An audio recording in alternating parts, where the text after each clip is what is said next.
Аксенов всегда был модным. Ему удалось то, о чем мечтают все писатели – перешагнуть через границу поколений. Так о авторе еще в годы его жизни говорили те, кто работал и жил в одно время с Аксеновым. Но почему его творчество остается актуальным и сегодня? Неужели Аксенову все-таки удалось стать настоящим классиком? Об этом сегодня здесь, в окружении его книг, говорят уже современные писатели и читатели. Да, разобранный дом. Каким он был в жизни, об этом рассказывают фотографии. Неизданные ранее снимки с Василием Аксеновым впервые представлены широкой публике. Их автор – друг писателя и фотограф Фарид Губаев. Спасибо Аксенов Фест. Они меня озадачили, говорят, вот надо сделать выставку, тем более юбилей 90 лет. В итоге возникла такая вот ряд этих сюжетов. Аэропорт Шереметьево, куда он улетал. Потом, значит, в редакции «Вечерней Казани» он приехал впервые в 1987 году. А эта печатная машинка – точная копия аксеновской. Сегодня на ней даже можно написать писателю письмо. Созрела вот такая вот идея поблагодарить за те мероприятия.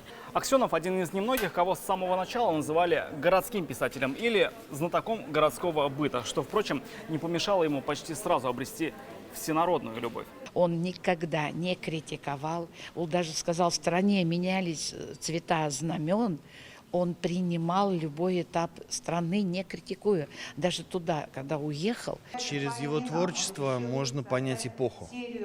То есть это человек, через творчество которого прошла прежде всего история нашей страны. Как бы то ни было, но без Василия Аксенова не было бы всей той современной плеяды российских авторов, которые творят в наши дни. Многие из них сегодня приехали в родной город писателя на Аксенов Фест, который в этом году посвящен его 90-летию. В 1981 году родное государство лишает его гражданства и тут же выписывает его из дома. Его коллега и соратник, драматург Евгений Попов, впервые представил публике мини-фильм об открытии памятной доски над домом в Москве, где он прожил почти 15 лет. И он является одним из кумиров из три больших Василия русской прозы. Это Василий Шукшин, Василий Аксенов и Фазиль Искандер. Закономерный итог такого наследия – литературная премия в честь писателя. Она называется «Звездный билет» в честь одноименного романа.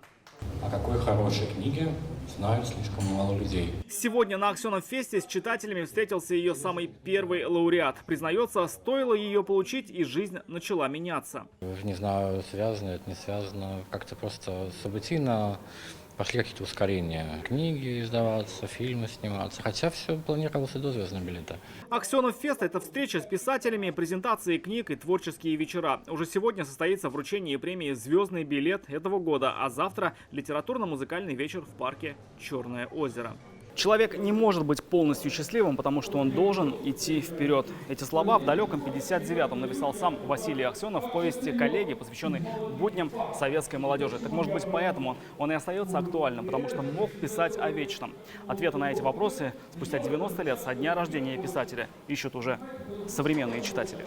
Рамиль Шайдуллин, Олег Мельников, ТНВ, Казань. Закажи рекламу на ТНВ. Телефон в Казани 5 705 100.